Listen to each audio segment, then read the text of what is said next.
কোরবানি প্রায় শেষ, কোরবানিদের ছুটিও শেষ। বাংলার তারকারা যে যে সিনেমা এনেছিল এবার সিনেমা হলে, এই সিনেমাগুলো কে কেমন আয় করছে আসুন জানা যাক আমাদের এই ভিডিও থেকে। প্রথমেই রয়েছে আয়ের দিক থেকে সাকিব ও রায়হানরা সিনেমার নাম। যেখানে যায় তুফানে তুলে যায় বিস্ফোরক দানব এক সিনেমাটি মুক্তির দিনে সিনেপ্লেক্স থেকে আয় করে প্রায় ৩৬,৭৪,০০০ টাকা। দ্বিতীয় দিনে প্রায় ডাবল আয় করে এই সিনেমাটির আয় দাঁড়ায় ৭৪,১৭,০০০ টাকা দ্বিতীয় দিনের আয়। তৃতীয় দিন আরও আয় বাড়ে এবং সিনেপ্লেক্স থেকে আয় করে ৭৪,৭৫,০০০ টাকা এবং চতুর্থ দিনে তার আয়ের সর্বোচ্চ রেকর্ড করে, যেটি হতে যাচ্ছে ৭৭,০৯,০০০ টাকা এবং এর মাধ্যমে এই সিনেমাটি সিনেপ্লেক্স থেকে ২ কোটির উপরে আয়ের রেকর্ড। তাণ্ডবের পরে যে সিনেমাটি দ্বিতীয় অবস্থানে রয়েছে সেটি হচ্ছে ইনসাফ। এখানে মুখ্য চরিত্রে অভিনয় করেছেন মোশাররফ করিম, শরীফুল রাজ এবং তাসনিয়া ফারিন। এই সিনেমাটি তার মুক্তির প্রথম দিনে আয় করে ২,৯৮,০০০ টাকা।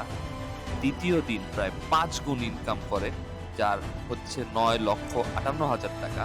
তৃতীয় দিনের আয় আরও বাড়ে, হয় ১০,৪৮,০০০ টাকা এবং চতুর্থ দিন আয় করে ১০,০৬,০০০ টাকা। টোটাল ইনকাম ৩৩ লক্ষ টাকা সিনেপ্লেক্স। পরে অবস্থান করছে জাহিদ হাসানের কামব্যাক সিনেমা উৎসব, যেখানে রয়েছে বিশাল বড় মাল্টিকাস্ট। রয়েছেন এখানে চঞ্চল চৌধুরী, জাহিদ হাসান, অপি করিম সহ জয়া হাসান, আরও বিশাল বড় কাস্ট।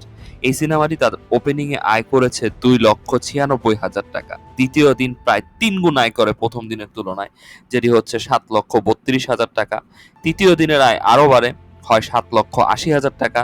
চতুর্থ দিনের আয় আরও বাড়ে, হয় ৭,৮২,০০০ টাকা, যার মাধ্যমে এই সিনেমাটি টোটাল আয় প্রায় ১৬ লক্ষ টাকার উপরে ইনকাম করেছে সিনেমাপ্লেক্স।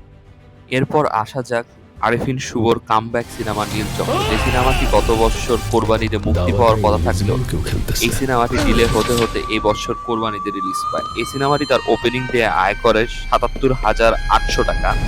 তার দ্বিতীয় দিনে প্রায় ৫ থেকে ৭ গুণ এর ইনকাম প্রফিট বাড়ে এবং এর আয় দাঁড়ায় ৩,২০,০০০ টাকা এবং দ্বিতীয় দিন আয় করে ৩,২৬,০০০ টাকা এবং চতুর্থ দিন আয় করে ২,৯৯,০০০, প্রায় ৩ লক্ষ টাকা এবং এর সর্বমোট আয় দাঁড়িয়েছে ১০,০৬,০০০ টাকা। আজমেরি হক বাঁধনের পরিপূর্ণ নারীকেন্দ্রিক একটি ক্রাইম মিস্ট্রি থ্রিলার এশা মার্ডার্স রিলিজ হওয়ার কথা ছিল গত বছর কোরবানিতে। বিভিন্ন কারণে এই সিনেমাটি এবছর কোরবানিতে রিলিজ পায়। এই সিনেমাটি ওপেনিং করে তার প্রথম দিনে ২৪,৮০০ টাকা দিয়ে। দ্বিতীয় দিনের আয় প্রায় ৪ গুণ বৃদ্ধি পেয়ে এর আয় দাঁড়ায় ৮৪,৩০০ টাকা এবং তৃতীয় দিন প্রথমবারের মতো এই সিনেমাটি লাখের গণ্ডিতে ঢোকে এবং এই সিনেমাটির আয় হয় ১,৮৭,০০০ টাকা এবং দ্বিতীয় দিন তার থেকেও ডাবল বৃদ্ধি পেয়ে এই সিনেমাটির আয় দাঁড়ায় ২,১৩,০০০ টাকা এবং এই সিনেমার টোটাল আয় দাঁড়িয়েছে ৫,০৯,০০০ টাকা, যেটি তুলনামূলক ধীরগতিতে হলেও এই সিনেমাটির আয় ধীরে ধীরে বৃদ্ধি পাচ্ছে।